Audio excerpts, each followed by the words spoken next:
kulanti wacan oo wanaagsan daawadaan meel kasta ku sugan tihiinba ku soo dhawaada barnaamijka amuuraha caalamka waxaana barnaamijka usbuucan ku soo qaadan doona biyo xidheen koronto laga dhaliyo ka ugu weyn adduunyada GORGES Dam.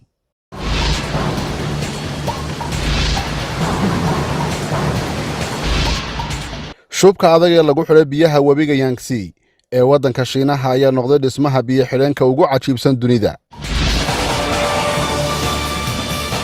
biyo xidheenka GORGES Dam dhererkiisu waa 2 kilomitir halka joogiisuna uu dhan yahay 60 dabaq oo shub ah. dhismaha biyo xidheenka GORGES waxa uu socday 17 sanadood waxaana ka howlgalay 40,000 oo shaqaale ah.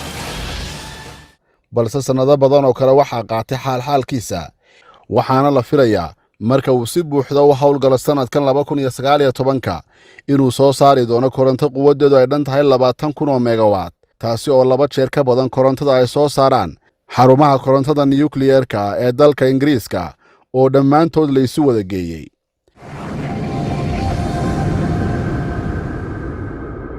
qaadismeedka biyo xidheenka GORGES waxaa lagu tilmaamay bog cusub oo ku soo kordhay injineernimada dhaamamka marka la eego farsamada loo adeegsaday oo aan hore loogu adeegsan dhismayaasha biyo xidheenada caalamka.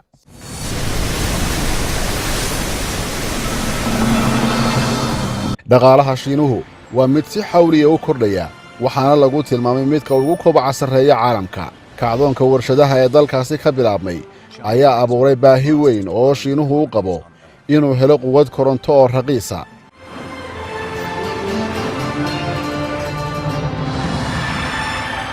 inta ugu badan tamarta loo baahan yahay Shiinuhu waxa ugu talagalay inay ka soo baxdo dhaamkan hadda la dhisay ee GORGES.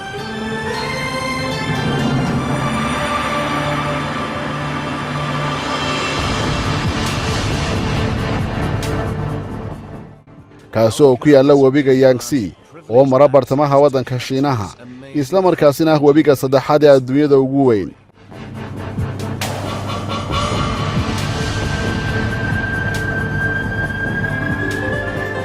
ka hor intii aanu bilaabmin dhismaha biyo xidheenkani sanadkii 1994 Shiinuhu waxa ay bilaabeen inay leexiyaan biyaha webiga Yangtze oo balliciisu dhan yahay ilaa 2 kilomitir. waxaa sidoo kale meesha ku jirtay in goobtaasi laga raro ugu yaraan 1 milyan oo shacabka ku nool deegaanka biyo xidheenka laga dhisayo si aanay dhibaatooyin uga soo gaadhin biyaha xoogga leh ee laga leexiyay goobta dhismaha.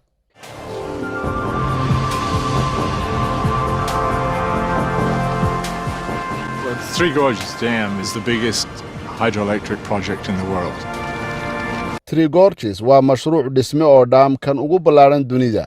dhaamkani waxa uu isticmaalay 28 milyan oo cubic mitir oo shub ah xaddigaasi oo ah midaan adduunka hore loo arag sida uu yiri engineer Robin Childwood. Maybe one way to look at it is to say it's a solid pipe of concrete a meter diameter right around the world. It's a lot of concrete. sababta Shiinuhu ay dadaalka intaasi la ugu bixiyaan mashruucani waxa ay tahay inuu dhaamkani koronto jaban siiyo malaayiin Shiinaysa.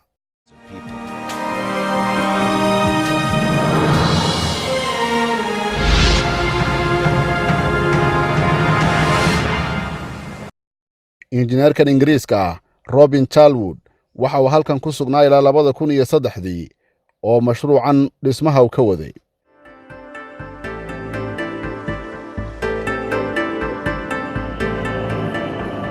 We're in one of the 3 very large powerhouses of the GORGES project. In this 700-meter long room here. halkani waa meel ka mid ah 3 meelood oo korontadu ay ka soo burqan doonto. waa qol dhererkiisu dhan yahay 700 oo mitir halkaasina waxa ku dhex jira 14 marwaxadaha waaweyn ee dabka dhaliya waxaana ku sii xiga meelo kale oo halkan la mid ah oo ay ku jiraan tiro la mid ah dabdhaliyayaashani. halkii marwaxad amaba dabdhaliye kasta qiimihiisu waxa uu taagan yahay 50 milyan oo dollar. waana dareemi kartaa baaxadda uu mashruucani leeyahay ayaa uu yiri engineer Robin Childwood. Each one of these generators cost about $50 million, to give you an idea of the scale of this project. marka aynu tusaale u soo qaadano biyo xidheenkii adduunyada ugu horreeyay ee la sameeyo waxa uu ahaa Dam oo ku yaala England boqortooyada Ingiriiska qarnigii 19aad waxaana uu leeyahay hal dabdhaliyo oo keliya. marka loo barbardhigo biyo-xireenkan Shiinaha ee Three Gorges waxa uu leeyahay 32 marwaxadood oo waaweyn. marka la isu wada geeyo dabka ay soo saarayaan waxaa 5 milyan oo jeer ay ka badan doonaan korontada uu soo saaray biyo-xireenkii ugu horreeyay adduunyadu. haddaba isweydiintu waxay tahay sidee ayaa tamar looga dhalin karaa biyaha. inkasta oo joogga qalcaddan biyo-xireenku ay tahay 60 dabaq oo ku gudban biyaha, marwaxadaha dabka dhaliyaana waxay ku jiraan ubuucda hoose ee shubka. sidee ayay isu soo gaari karaan dabdhaliyayaasha iyo mawjadaha biyuhu? dabdhaliye kasta waxaa ku beegan dhuun loogu talagalay biyuhu inay ka soo galaan. kadibna awoodda biyuhu waxay wareejinaysaa matoorka, kaasoo isna sii dhaqaajinaya marwaxadda weyn oo u baahan quwad riixda. magnadka hareeraha kaga dhagan marwaxadda ayaana koronto dhalinaya wareegga ay samaynaysa awgeed. sidaasi ayaanay isu garab yaallaan ilaa iyo 32 dabdhaliye, mid kastaana ay biyuhu wareejinayaan. marka la isu wada geeyana quwadda ay dhalinayaan waxa ay ku filan tahay malaayiin shinaysa.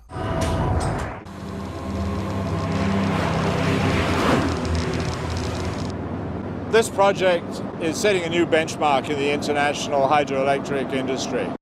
mashruuca biyo-xireenkani waxa uu xariiqay rikoodh amaba heer aanay dunida kale weli gaadhin farsamo ahaan, waxaana uu 2 jeer ka sii weyn yahay dhaamkii adduunyada ugu weynaa ee ku yaalla waddanka Brazil ee loo yaqaanay Itaipu, oo dhismaha dhaamkan Three Gorges ka hor ahaa dhaamka ugu weyn caalamka, ayaa uu yidhi injineer Childwood. It's almost twice the size of the next largest project, Itaipu in Brazil. And of course, it's only the first of a whole series of megadams that are under construction here in China. webiga Yangtze dhererkiisu waxa uu gaaraa ilaa 6,000 kilomitir, waana webiga ugu weyn webiyada dhexmara waddanka Shiinaha. Geography ahaan webiga Yangtze waxa uu leeyahay astaamo badan oo dib ku noqonaya in dhaam laga sameeyo halkani, sida buuraha dhaadheer ee hareeraha ka mara webiga. marka biyaha la joojiyo kor ayay u kacayaan, taasina waxay barakicin kartaa malaayiin dadka Shiinaha ka mid ah oo degan dhul hareeraha webiga ah oo lagu qiyaasay 150,000 oo ekar. sidaas awgeed Shiinuhu waxay go'aansadeen in halkaasi laga raro 1 milyan oo qoys oo degan nawaaxiga webiga. hase ahaatee marka hore waa in loo dhiso kumanaan guri oo ay ku noolaadaan. We're standing here among some of the rocks and these precast concrete blocks. kuwani waa dhagxaan shuba, waana kuwii aanu biyaha ku maamulay markii aanu leexinaynay webiga. si aanu dhismaha u bilowno, waana khasab inaad biyaha maamushaa marka dhismaha aad bilaabayso. manay ahayn wax sahlan, waayo webigan waa midka ugu weyn Shiinaha, waana mid gundheer. Shiinuhu waxay ku doodeen leexinta webiga ayaaba ka dhib badan dhismaha biyo-xidheenka, waana runtood. waad aragtaa baaxadda dhagxantan iyo awoodda la isticmaalay. The Chinese claimed that this was the largest and most difficult diversion ever undertaken for a hydroelectric project, and you look at the scale of it, they were absolutely right. This was huge.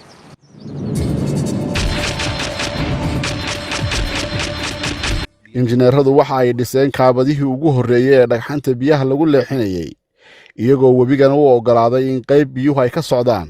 waxaana ay dhiseen 2 ka mid ah kaabadaha culus ee uu ku taagan yahay biyo-xidheenku. markii saddexaadna qaybta biyuhu marayeen ayaa dhagxan iyo shub lagu xanibay, iyadoo markii dambena la dhisay kaabadii ugu dambaysay. intaasi kadib waxaa dib loo burburiyey kaabadihii markii hore lagu difaacay biyaha webiga. waxaana hadda istaabtay dhismihii dhaamka iyo mawjadaha biyaha webiga Yangtze.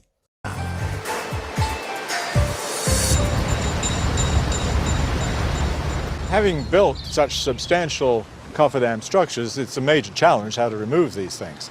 So in the earlier stages, bilowgii mashruuca waxaanu isticmaalnay qalcadahan shubka ah si aanu u xidhno biyaha. kadibna shub ayaanu ku xidhnay. markii shaqadii ay dhamaatayna waxaa loo baahday in la burburiyo dhismihii biyaha difaacayay. taasina waxay u baahan tahay in loo adeegsado farsamo casri ah oo si sahlan loogu burburin karo, waana in lagu xidhaa bambooyin gacan ku samaysa oo si hawl yar u burburin kara shubkii kumeel gaarka ahaa.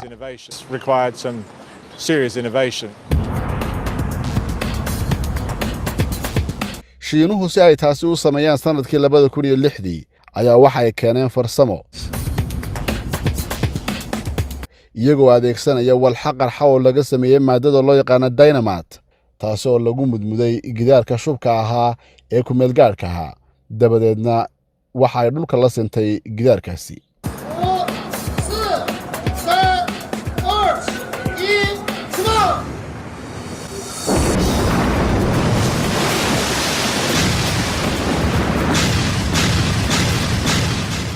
waxaanad aragtaan darbigii dhismihiisu qaatay bilooyin dhan oo burburkiisu uu qaatay ilbirasiyo kooban waana aragti muujinaysa in wax kasta oo la dhisaa ay muddo qaataan balse in wax la burburiyaa waa mid hawl yar markii darbigii kumeel gaarka ahaa ay dumiyeen waxaad arkaysaa in mawjadaha biyuhu ay u soo butaaceen dhinaca biyo-xireenkii laga hor taagnaa intaasi kadib kor ayaa loo sii waday joogga biyo-xidheenka ilaa laga gaarsiiyey 180 mitir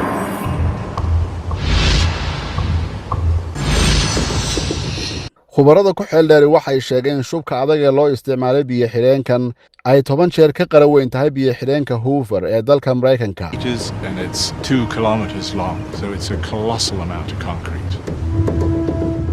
taasina waxay ka dhigaysaa in marka gudaha lagu jiro uu jawigiisu noqdo mid aad u qabow waxyaabaha la adeegsadana waxaa ka mid ah in baraf lagu shubay gudaha shubka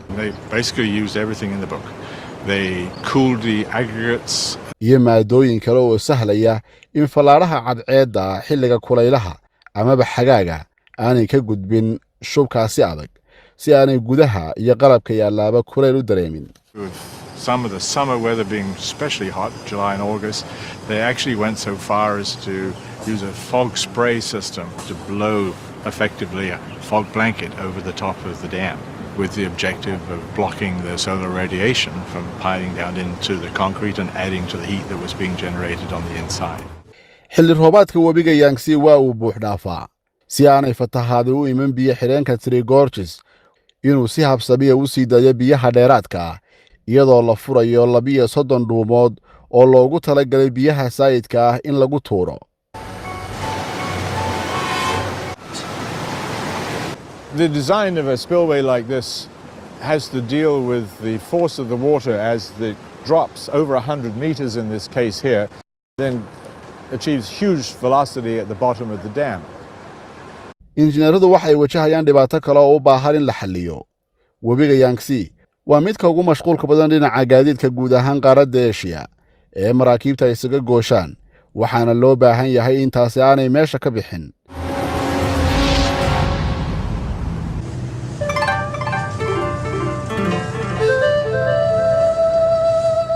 sidaas oo ay tahayna biyo-xidheenku waxa uu leeyahay qayb loogu talagalay maraakiibtu inay ka gudbaan taasi oo noqonaysa in gabi ahaanba kor loo qaado markabka oo loo gudbiyo dhinaca kale ee webiga waxaana dalacaya xadhka adag oo ka soo lusha shub dheer oo adag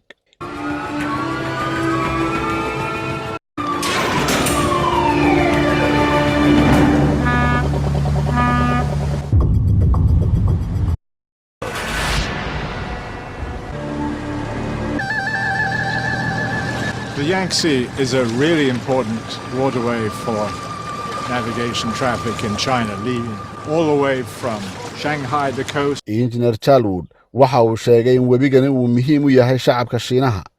Waxa isticmaalaan maraakiibta u kala gooshta magaalada Shanghai ee xeebta ku taala Yuqing iyo sidoo kale Changin, kuwaas oo sida shixnad lagu qiyaasay 18 milyan oo tan sanadkii.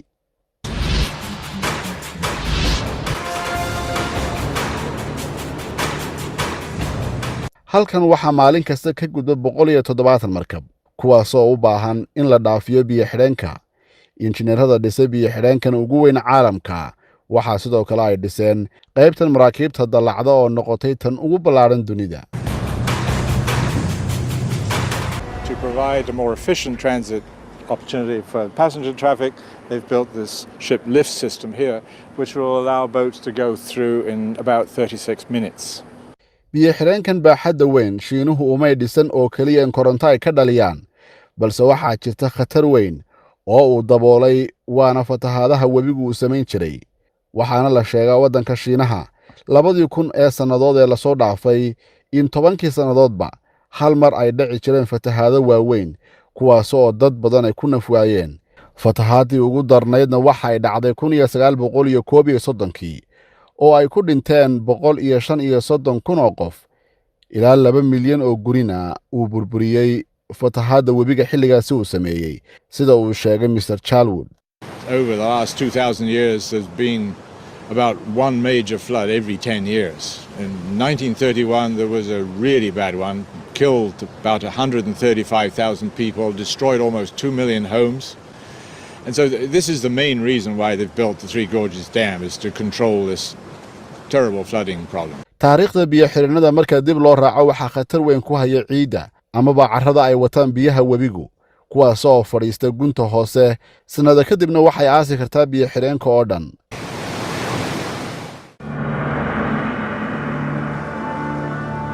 sidoo kale ciiddaasi nafaqada leh ee biyo-xireenku uu joojiyey waxaa u baahan beeralayda degan deegaanada ka dambeeya biyo-xireenka.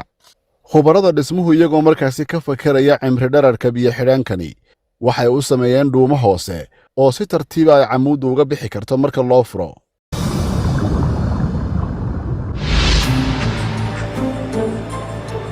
Total amount coming down is about 500 million tons per year.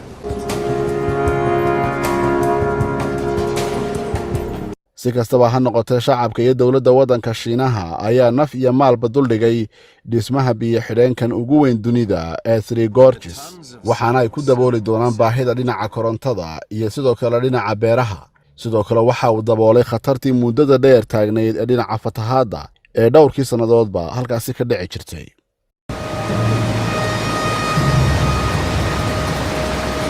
farsamada la isticmaalay iyo baaxaddiisa Three Gorges Dam waxay ka dhigtay kan dunida ugu weyn waana uu sii ahaan doonaa ilaa inta adduunyada lagu arkayo cid dhista mid ka sii weyn biyo-xireenkan Three Gorges ee ku yaalla waddanka Shiinaha. daawadayaal intaasi waxaanu ku soo koobaynaa barnaamijka amuuraha caalamka oo toddobaadkan aynu ku soo qaadannay biyo-xireenka dunida ugu weyn.